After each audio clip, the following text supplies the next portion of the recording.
के नाम से धन्यवाद देते खुदा। इस समय जो भी आपने आपके राज्य में बोया है, आपने उनके हृदय को देखा है। ओ प्रभु जी, धन्यवाद देते खुदावंत यीशु, उन्हें आप आशीषित कीजिएगा। उनके प्रभु जी हर एक काम में प्रभु आप उन्हें आशीषित कीजिएगा। उनके हर एक जरूरत को पूरा कीजिएगा और उनके जीवन में आपका सुख शांति चंगाई हम मांगते खुदा।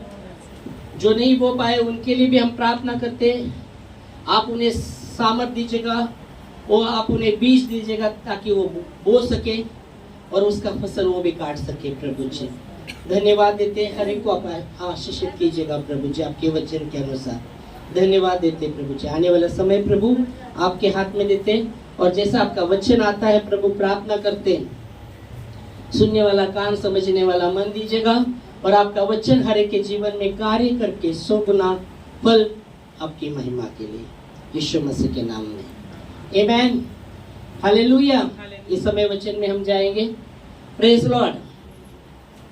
वचन, परमेश्वर का वचन, बाइबल कहती है जो आकाश और पृथ्वी दोनों टल जाएगी पर परमेश्वर की बातें कभी नहीं टलेगी। आमीन। परमेश्वर का वचन हमेशा अटल है।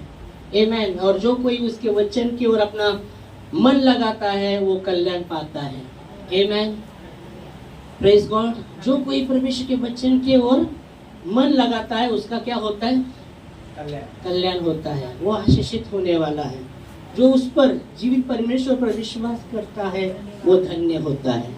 हालेलुया। Praise Lord. बाइबल की चक्कर देखो कि वह कैसा भला है। आमीन। सचमुच वो भला है, उसकी भलाई सदा के लिए है। Praise God. वो हमेशा हमें स्मरण करता है, हमेशा वो हमें याद करता है। मुझे मालूम नहीं कि हम कब कब याद करते हैं, क्या संकट में सिर्फ याद करते, पता नहीं, मालूम नहीं, पर वो हमेशा हमें याद करता है। Praise God. तो उसकी भलाई बहुत, उसकी भलाई हमेशा के लिए है। आमीन। इसलिए वो हमेशा हमें याद करता है, इसलिए वो हमेशा याद करता है।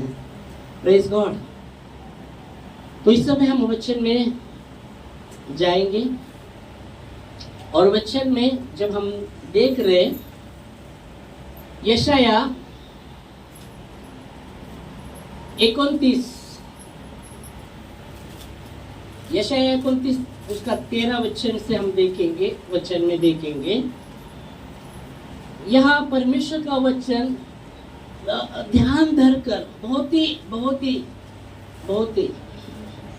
ध्यान धरकर हमें सुनना जरूरी है। आमीन। परमेश्वर का वचन बहुत ही ध्यान धरकर हमें सुनना जरूरी, केयरफुल, बहुत ही सावधानी। परमेश्वर का वचन हमें परमेश्वर का वचन आशीष लेके आता है। पर बाइबल कहती है जिनको वो समझता नहीं तो दुष्ट भी आता है। दुष्ट इसलिए आता है कि जो भी बोया गया है वो चुराने के लिए।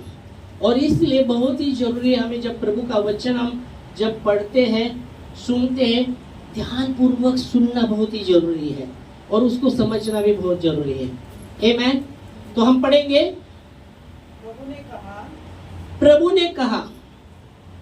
यह यशाया भविष्यवक्ता, यशाया जो भविष्यवक्ता है वो कह रहा है कि प्रभु ने कहा। मुझे मतलब वो कहता है प्रभु ने मुझसे कहा। ओके। प्रभु ने कहा ये लोग जो मुंह से मेरा आदर करते हैं आदर करते हुए मेरे समीप आते हैं परंतु अपना मन मुझसे दूर रखते हैं। यहाँ परमेश्वर का वचन यशाया के पास पहुंचा है और यशाया कह रहा है कि प्रभु ने मुझसे कहा ये लोग तो होठों से मेरा आदर करते हुए मेरे समीप आते हैं पर उनका मन मुझसे दूर रहता है। पूरा पढ़ा। ओके। जो केवल मनुष्य की आज्ञा सुनकर मेरा भय मानते हैं। तेरा पूरा पढ़ना। ओके। और मनुष्य की आज्ञा सुनकर वो मेरा भय मानते हैं। तो यहाँ आप आपको और मुझे समजने की जरूरत है. इथं आम्हाला समजायची गरज आहे. देव म्हणतो हे लोक, देव यशाया भविष्यवक्त्याला म्हटला, हे लोक काय करतात, काय करतात, मुसे हा तोंडाने ते, शब्दाने ते आदर करून माझ्या जवळ येतात, पण त्यांचं मन माझ्यापासून दूर राहतं. तो बहुत ही केयरफुल, बहुत ही सावधानी से हमें ये वचन को स्वीकारने की जरूरत है. जब हम प्रभु का आदर करते हैं, मैं सुबह आराधना के विषय में बता रहा था, आराधना का मतलब क्या है, आराधना का मतलब क्या है, आराधना, जब हम आराधना करते हैं उसका आराधना का मतलब ही क्या है. तो बहुत सा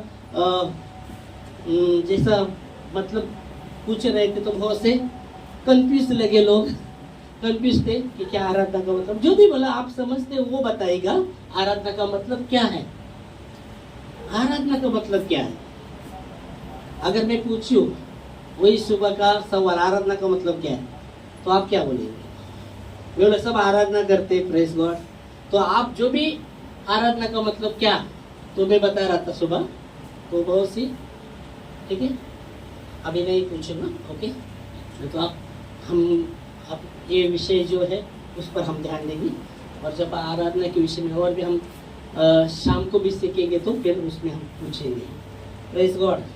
तो सुबह आराधना का विषय था, पर ये समय है यशाया भविष्यवक्ता के पास जब प्रभु का वचन आया, उसके पास पहुंचा गया, कि वो कहता है कि ये लोग तो होठों से मेरा आदर करते हुए मेरे समीप आते हैं. अभी ये वचन हर एक विश्वासी के लिए है, ये वचन आपके लिए और मेरे लिए भी है, क्योंकि बाइबल कहती है परमेश्वर का वचन दूधारी तलवार से भी चौका है, सजीव है. परमेश्वर का वचन जीवित है और दूधारी तलवार से भी चौका है. दूधारी तलवार से भी चौका है मतलब दूधारी, दोनों बाजू को, हाँ, बहुत ही चौका, मतलब बहुत ही शार्प, उसको क्या बोलते, धार, धार है ना. एकच बाजूला धार नाही, ते तलवारीला दोन्ही बाजूला धार आहे. दोन्ही बाजूला कशासाठी आहे, कासाठी आहे, दोन्ही बाजूला कशासाठी आहे, धार. आम्ही पाहतो तलवारीला धार एके बाजूने असतं आहे ना, एका बाजूने असतं तलवारीला. पण इथं वचन सांगतं, देवाच्या वचनामध्ये आम्ही पाहतो की या तलवारीला दोन्हीकडे धार आहे. दोन्हीकडे धार का बरं, दोनों तरफ उसको धार है. मतलब बाइबल कहते हैं, इसका मतलब ये वो आपके लिए भी काम करेगा और मेरे लिए भी काम करेगा, दोनों के लिए है वचन. तुमच्यासाठी, तुमच्यासाठी, तुमच्यासाठी, तुमच्यासाठी, तुमच्यासाठी ऐसा नहीं, वो मेरे लिए, आपके लिए, दोनों के लिए है. दुधारी तलवार से तीक्ष्ण, हड्डी मांस को, मज्जा को पार करके मन के हर एक भेद को जानने वाला परमेश्वर का वचन है. आमीन, हालेलुया, प्रेज लॉर्ड. तो यह वचन कहता है, ये लोग होठों से मेरा आदर करते हुए मेरे समीप आते हैं, पर उनका मन मुझसे दूर रहता है. तो जब हम प्रभु का होठों से आदर करते हुए उसके समीप आते हैं, तो जरूरी है हमारा मन उसके करीब होना, हमारा मन. इसलिए यीशु मसीह ने मत्ती 22 के 37 में कहा, पहली और मुख्य आज्ञा, पूरे मन से परमेश्वर से प्रेम करना, पूरे बुद्धि के साथ परमेश्वर से प्रेम करना, पूरे प्राण के साथ परमेश्वर से प्रेम करना. हालेलुया. मतलब क्या, पूरे मन से परमेश्वर से प्रेम करना, पूरे प्राण के साथ, पूरी बुद्धि के साथ परमेश्वर से प्रेम करना, यही पहली और मुख्य आज्ञा है. जब हम उसका आदर करते हुए उसके समीप आते, पूरे मन से उसके समीप आएगा, अपना मन उससे दूर मत रखिएगा, परमेश्वर के करीब वो मन को लाएगा. Hallelujah, praise Lord, praise Lord.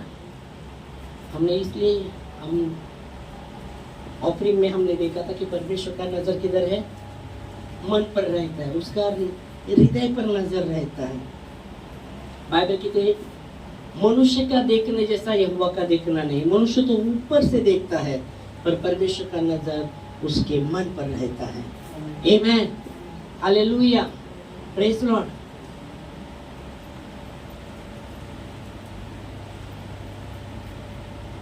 एक शमूएल 16 के 7 वचन में, शमूएल की किताब पहला शमूएल उसका 16वां अध्याय 7 वचन पढ़ेगा।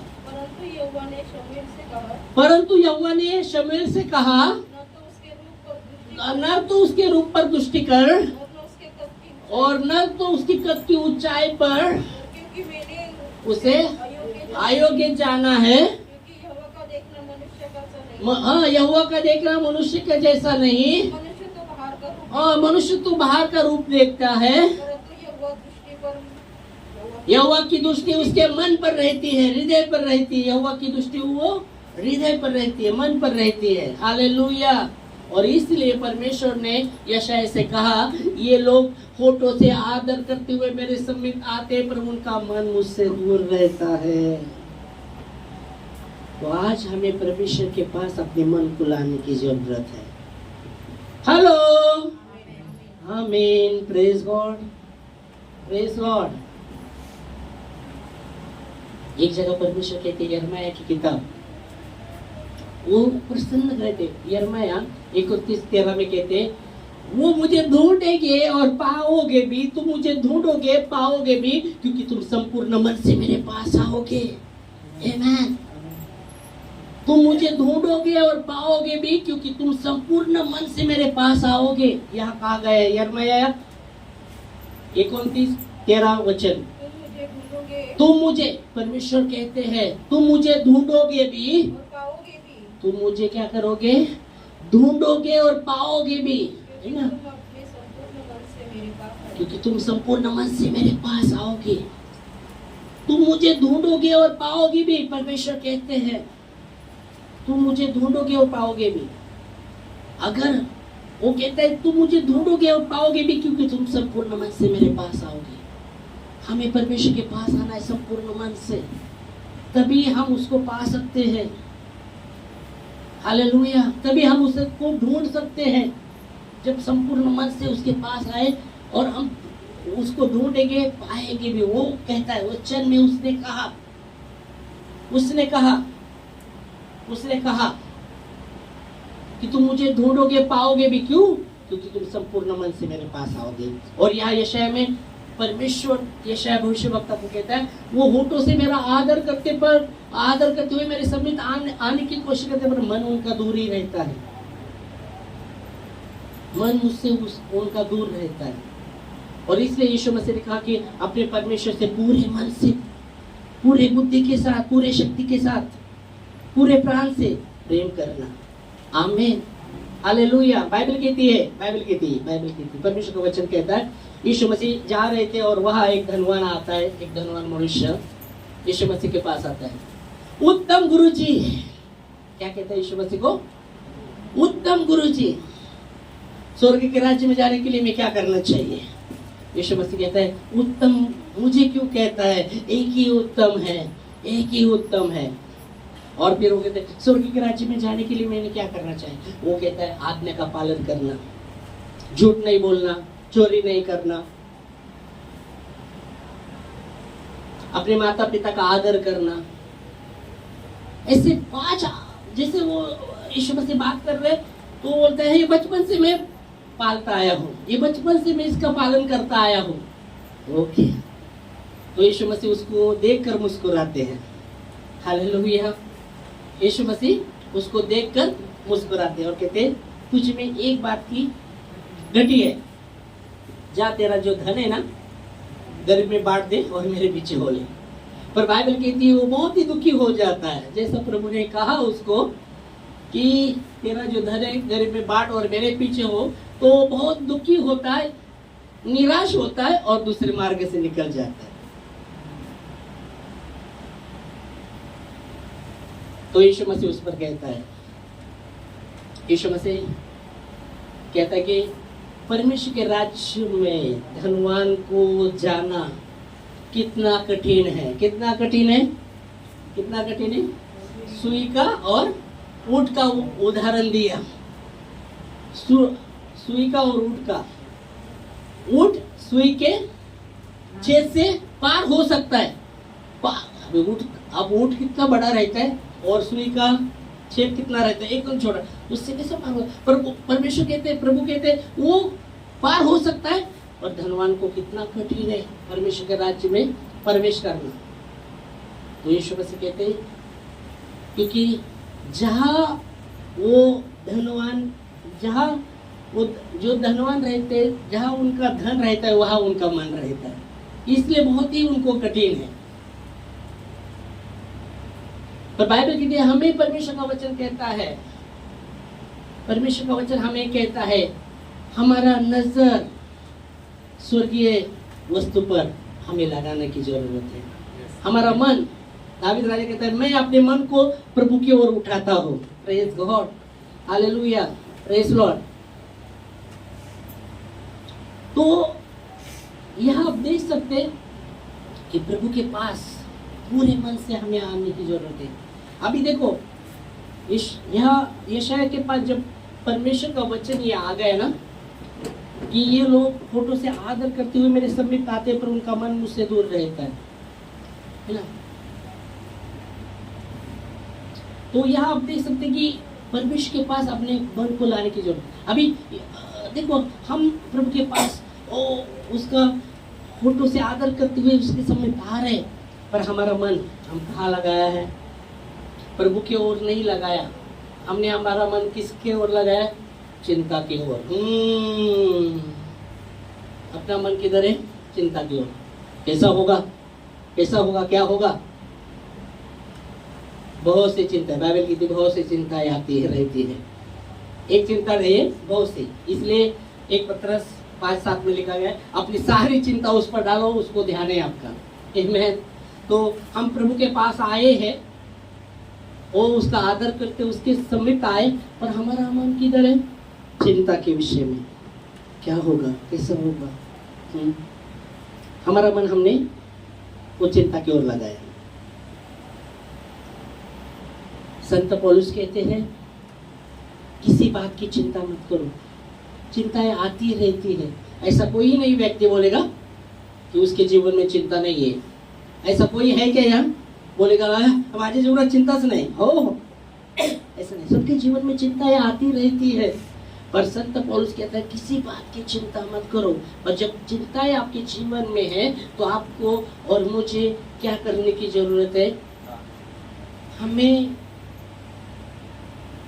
प्रार्थना, निवेदन, धन्यवाद के साथ उसके प्रभु के सम्मुख लाने की जरूरत है। तो आपका मन किधर है? प्रभु की ओर है। पर आप वो नहीं करते तो आपका मन किधर लगाया आपने? चिंता की ओर। फिर आपके जीवन में कैसा शांति रहेगा? नहीं रहेगा। आपके मन में शांति नहीं रहने वाला, क्योंकि आपने मन को कहाँ लगाया है? जो प्रभु की ओर लगाना जरूरी था, प्रार्थना के द्वारा, धन्यवाद के द्वारा वो चिंता को प्रभु के सामने लाने की जरूरत था। पर आपने क्या किया? वो नहीं किया। तो आपने अपना मन कहाँ लगाया? चिंता की ओर। और अगर ऐसा है तो आपके जीवन में कैसी शांति रहने वाली? नहीं रहने वाली। आपके और मेरे जीवन में वो शांति नहीं रहने वाली, क्योंकि हमने क्या किया है? हमारा मन चिंता की ओर लगाया है। पर फिर परमेश्वर का वचन कहता है किसी बात की चिंता मत करो। पौलुस, संत पौलुस फिलिपियो उसका 4 अध्याय 6 और 7 वचन में कहता है किसी बात की चिंता मत करो, पर तुम्हारे प्रार्थना, निवेदन, धन्यवाद के साथ प्रभु के सामने सादर की जाए, तब बुद्धि सामर्थ के परे है वो शांति तुम्हारे मन में तुम्हारे मन में रहेगी और तुम्हारे विचार प्रभु में सुरक्षित रखेगी। आमीन, हालेलुया। कब? जब हम किसी बात की चिंता न करते हुए, हमारे जीवन में बहुत सी चिंताएं आती है हर एक के जीवन में, पर वो चिंता को हम लेकर बैठते नहीं, उस पर मनन नहीं करते रहते, पर प्रार्थना के द्वारा हाँ प्रभु ये मेरे जीवन में चिंता है, ये विषय चिंता का विषय, वो विषय चिंता का, पर मैं क्या करता हूँ वो लेके मैं नहीं चल सकता, पर वो प्रार्थना के द्वारा प्रभु आपके सम्मुख लाता हूँ। प्रभु हाँ प्रभु ये चिंता है, वो प्रार्थना के द्वारा, विनती के द्वारा प्रभु आपके सम्मुख लाते हुए धन्यवाद करता हूँ कि प्रभु आप उसका वो चिंता को ले रहे, प्रभु मेरे जीवन का वो चिंता को ले रहे। वो प्रभु जी तब तब वो शांति, प्रभु की शांति आपके अंदर रहेगी और आपके मन को प्रभु में सुरक्षित रखेगी। तब पढ़ेंगे, हम पढ़ेंगे जल्दी जल्दी। किसी भी बात की चिंता मत करो। कौन बोल रहा है? कौन? पौलुस, जो शाऊल, पहले शाऊल थे फिर पौलुस बने, जो बहुत से अब नया करार में जो पत्री देखते ना, बहुत सी पत्रियां उन्होंने लिखी है। नया करार में बहुत सी पत्रियां उन्होंने लिखी है। वो संत पौलुस कहते हैं किसी बात की चिंता मत करो, परंतु हर एक बात में तुम्हारे निवेदन, प्रार्थनाएं, विनंती के द्वारा धन्यवाद के साथ परमेश्वर के सम्मुख उपस्थित की जाए, प्रभु के सामने लाया जाए। वो परमेश्वर के सामने रखिएगा, वो चिंता को प्रभु के हाथों में दीजिएगा, क्योंकि उसको आपका और मेरा ध्यान है। आमेन। पर हम वो नहीं करते तो हमारा मन प्रभु की ओर हम नहीं लगाते, प्रभु से हमारा मन दूर रहता। हम फोटो से तो प्रभु प्रभु प्रभु करते हैं, उसके समीप भी आते हैं, पर हमने अपना मन किधर लगाया? चिंता की ओर। बाइबल कहती है वो परमेश्वर हमारा ध्यान रखने वाला परमेश्वर है। आमेन। एक पत्रस 5:7 में पत्रस कहता है अपनी सारी चिंता उस पर डालो, क्योंकि उसको आपका ध्यान है। परमेश्वर को आपका और मेरा ध्यान रहता है। इसलिए हमने शुरू करते हुए बोला ना, मैंने क्या बोला? हाँ, शुरू करते हुए मैंने क्या बोला, याद है? वो हमेशा हमारा ध्यान करता है, पर हम कितना कब ध्यान करते पता नहीं। जब तकलीफ आते तब ध्यान करते, क्या मालूम के तब स्मरण करते क्या प्रभु को तकलीफ आया तो। वो तो हमेशा स्मरण करता है, आपको और मुझे हमेशा स्मरण करता है, याद करता है। वो हम कब याद करते हैं? इसलिए मैंने शुरू बताया। तो बाइबल कहती है अपनी सारी चिंता उसी पर डाल दो, उसको हमारा ध्यान है। आमेन। कितना वो फिक्र करने वाला परमेश्वर है। इसलिए यहाँ वचन कहता है अपनी सारी चिंता उस पर डालो, उसको आपका और मेरा ध्यान है। पर क्या होता है? हम अपने परमेश्वर की ओर वो बातों को देना जरूरी, प्रार्थना के द्वारा, निवेदन के द्वारा। पर हम क्या करते हैं? वो प्रभु के हाथों में नहीं देते हुए हम क्या करते हैं? अपने मनों को चिंता की ओर लगाते हैं। फिर हमारे जीवन में शांति कहाँ से आने वाला है? शांति शांति शांति बोलने से शांति आता नहीं। हेलो, जपने से शांति शांति शांति शांति नहीं आता। शांति कहाँ से आता है? हाँ, परमेश्वर की ओर से। परमेश्वर की ओर से शांति आता है। और कब आता है? परमेश्वर की ओर से आता है शांति। जो महान आशीर्वाद है परमेश्वर से, वो शांति है। Praise God. जो महान आशीष है परमेश्वर की ओर से, वो शांति है। हालेलुया। महान आशीष। नहीं तो बाबा आज बोले आशीष बोले तो क्या हो, लोगों को समझ में आता है? बंगला, गाड़ी, बैंक बैलेंस, आशीष बोले। पर महान आशीष जो है वो शांति है। नहीं तो लोगों के जीवन में बंगला, गाड़ी सब कुछ रह के भी उनके जीवन में शांति नहीं है। ऐसे लोग मैंने देखे हैं, सब कुछ होकर भी उनके जीवन में शांति नहीं। तो जो महान आशीष है वो शांति है परमेश्वर। आमेन। क्योंकि परमेश्वर का वचन कहता है शांत मन तन का जीवन होता है, पर जल जलाहट से हड्डी भी, मन के जलने से हड्डी भी जल जाती है, सूख जाती नहीं, जल जाती है। हड्डी भी जल जाती है। हाँ, जल जाती है। हम देखेंगे वचन में। देखो वचन, नीति वचन 14:30। शांत मन वो तन का जीवन होता है, और मन के जल जाने से हड्डी भी जल जाती है। नीति वचन 14:30 पढ़ेगा जल्दी। शांत मन किसका जीवन है? हाँ, शांत मन किसका जीवन है? तन का मतलब शरीर का जीवन है, शांत मन तन मतलब शरीर अपना, शांत मन तन का जीवन है,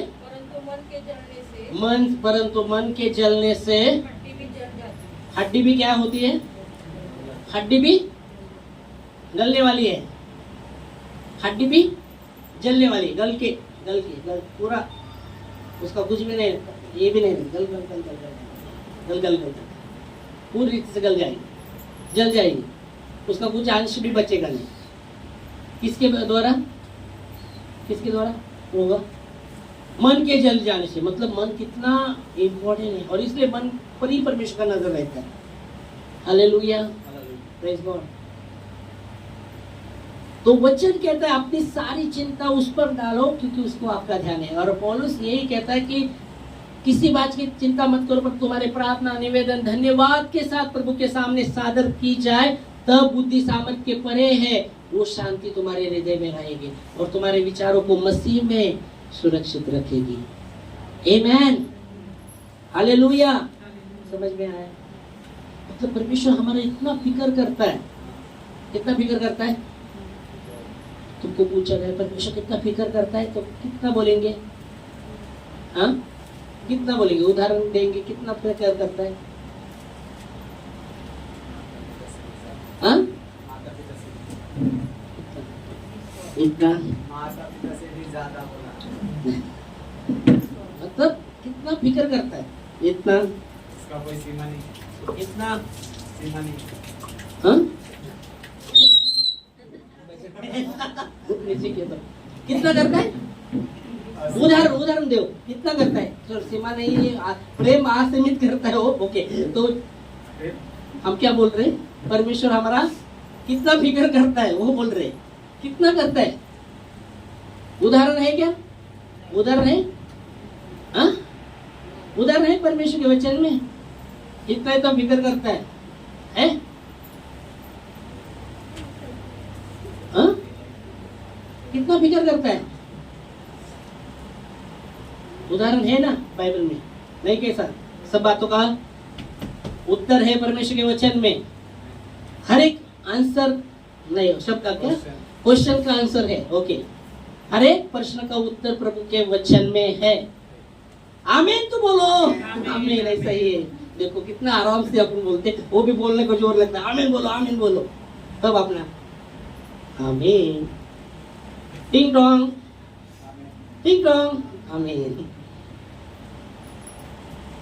टिक टिक टिक टिक टिक टिक। चाबी दो, चाबी दिए रॉबर्ट। ओके, क्या बोलते हैं उसको? रॉबर्ट बोलते हैं। चाबी, खिलौना। कितना चाबी देंगे? इतना ही। फिर चाबी दो, फिर आगे। अरे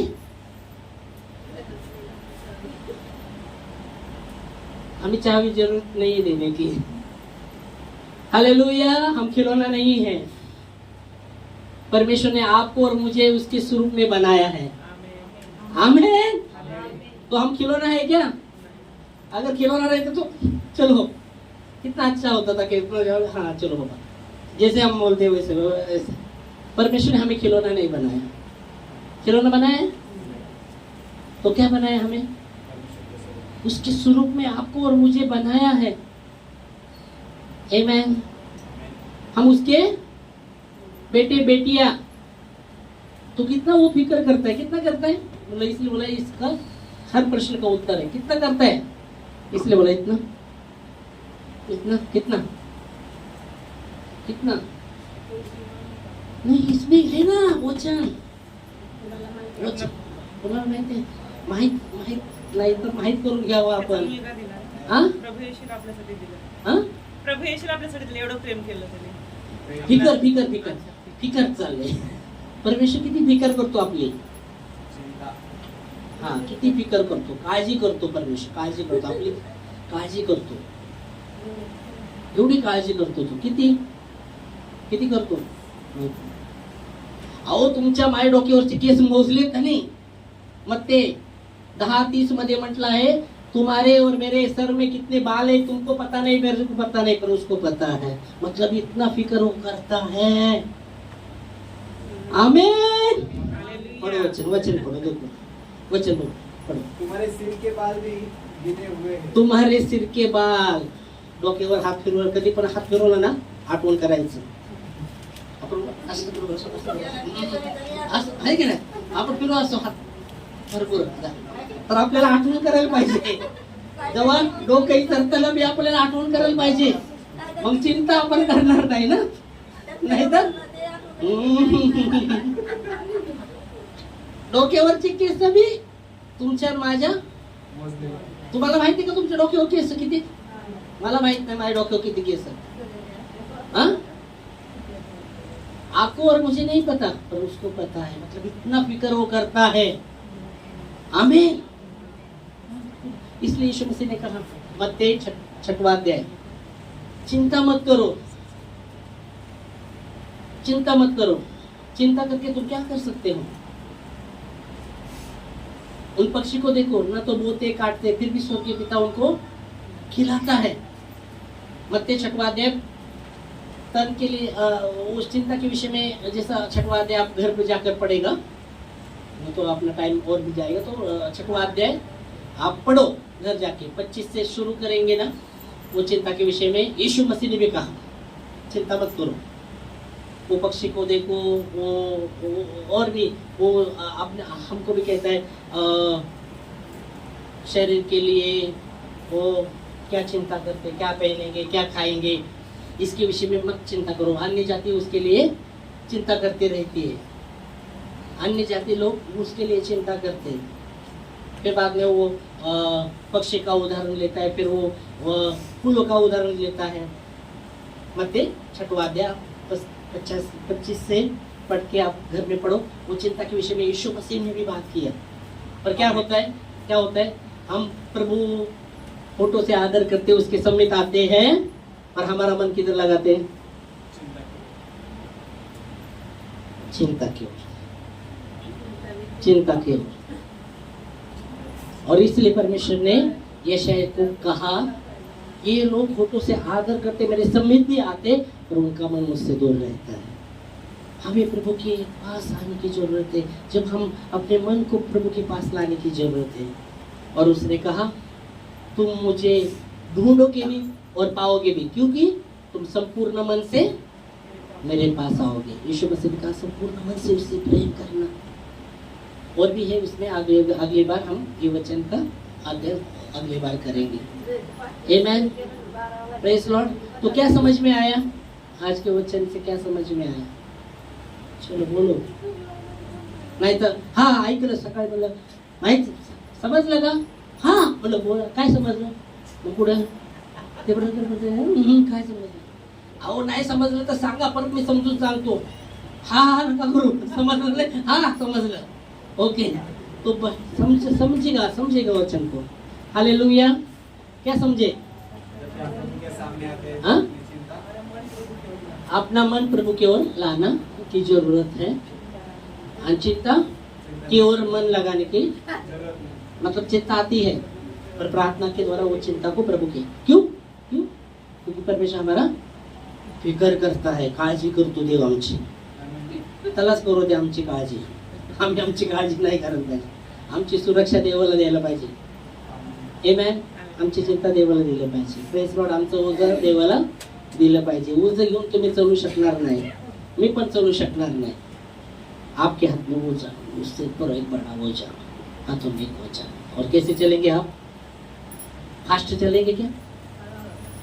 डोक्यावर ओझ, एवढं ओझ आहे, पूरी 50 किलोची एक. और कैसे? और आपको फास्ट चलेंगे क्या आप? हाँ? और ठीक है, थोड़ा कोशिश करेंगे, बल रहेगा तो. और कितना फास्ट चले, कितने देर तक चलेंगे? आगे जाके तो थकेंगे ना, क्योंकि आपने बोझ को लेके चल रहे हैं. हम बोझ को लेके चल रहे हैं. वो बोझ के नीचे दबे जा रहे हैं, बोझ के नीचे दबे जा रहे हैं. प्रभु कहता है हे बोझ से दबे लोगों मेरे पास आओ. हे बोझ से दबे लोगों, हे परिश्रम करने वाले लोगों मेरे पास आओ, मैं तुम्हें विश्राम दूंगा. आप कहते मेरा बोझा दबे जा रहे. इसलिए यीशु मसीह ने वो उदाहरण दिया जो बोया गया बीज, इसलिए बोला बीज क्या है? परमेश्वर का वचन। जो बोने वाला बीज बो रहा है, कुछ बीज काटेरी पेड़ में गिर गए, पर काटेरी पेड़ ने उनको बढ़ने नहीं दिया। तो उसका उदाहरण क्या दिया यीशु मसीह ने? जो परमेश्वर का राज्य का वचन सुनता है पर संसार की चिंता और गर्व का लोभ उसको बढ़ने नहीं देता। संसार की चिंता और गर्व का लोभ उससे बढ़ने नहीं देता और वो फल नहीं ला सकता, वो बढ़ता नहीं वो बीज। तो संसार की चिंता, वो चिंताएं आती है, ऐसा नहीं बोल सकता कि चिंताएं नहीं आती। सबके जीवन में चिंताएं आती है, मेरे भी जीवन में आती है। प्रार्थना के द्वारा उसको प्रभु के हाथ में देना चाहिए, क्योंकि वो हमारा फिक्र करता है, वो उसको हमारा ध्यान है। तो कब कब आप ही ऐसा किया तो याद करना है। क्या याद करना है? सिर के बाल भी गिने गए। मतलब इतना फिक्र करता है आपका और मेरा। Praise God. इस समय हम खड़े होंगे प्रार्थना में, प्रभु को धन्यवाद देंगे। सचमुच कितना भला वो है, वो सचमुच कितना भला है कि हमारा फिक्र करता है। बाइबल कहती मनुष्य क्या है? मनुष्य